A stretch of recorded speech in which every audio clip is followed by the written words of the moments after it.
കരുനാഗപ്പള്ളി വവ്വാക്കാവിൽ MDMA-യുമായി യുവാക്കൾ പിടിയിൽ. Excise and anti narcotic special squad circle inspector Shiju SS-ന്റെ നേതൃത്വത്തിലുള്ള സംഘമാണ് പ്രതികളെ അതിസാഹസികമായി പിടികൂടിയത്. കരുനാഗപ്പള്ളി വെറ്റമുക്ക് ഇടപ്പള്ളിക്കോട്ട സ്വദേശികളായ ബിവിൻ, മുഹമ്മദ് ഷാൻ, ആദർശ്, ഹേമന്ത്, ഹരികൃഷ്ണൻ എന്നിവരാണ് പിടിയിലായത്. 25 വയസ്സിന് താഴെ പ്രായമുള്ള യുവാക്കളിൽ നിന്നും 62 ഗ്രാമോളം തൂക്കം വരുന്ന MDMA-യാണ് പിടികൂടിയത്. ഏകദേശം 3 ലക്ഷത്തോളം രൂപ വില വരുമെന്നാണ് കണക്കാക്കുന്നത്.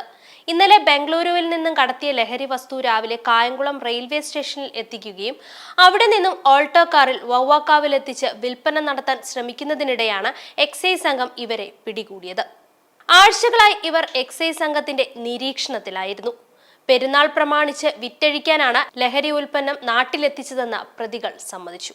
ഇവർ സഞ്ചരിച്ചിരുന്ന കാർ കസ്റ്റഡിയിലെടുത്തു. ശനിയാഴ്ച രാവിലെ 7 മണിക്കാണ് പ്രതികൾ പിടിയിലാകുന്നത്. എക്സൈസ് സർക്കിൾ ഇൻസ്പെക്ടർ ഷിജു SS-ന്റെ നേതൃത്വത്തിൽ excise inspector Dileep CP, preventive officer Prasad Kumar, civil excise ഓഫീസർമാരായ Ajith, Aneesh, Julian, Jojo, Abhiram, Subhash, WCO Varsha എന്നിവരടങ്ങുന്ന സംഘമാണ് പ്രതികളെ പിടികൂടിയത്.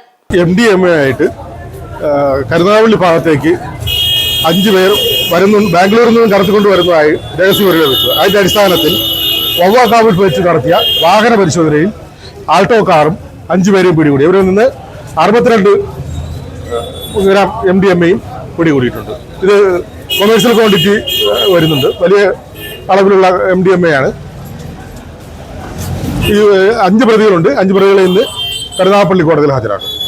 ഇതെല്ലാം കരുനാഗപ്പള്ളി അടുത്തുള്ള ഇടപ്പള്ളിക്കോട്ട, വെറ്റമുക്ക്, ഒരാള് തെക്കൻ ഭാഗം. ബാംഗ്ലൂരിൽ നിന്ന് വരുന്നതായിട്ടാണ് വിവരം. അല്ല, അവര് ട്രെയിനിലാണ് വന്നത്. ഇവിടെ നിന്ന് വണ്ടി പോയി പിക്ക് ചെയ്യുകയാണ് ചെയ്യുന്നത്.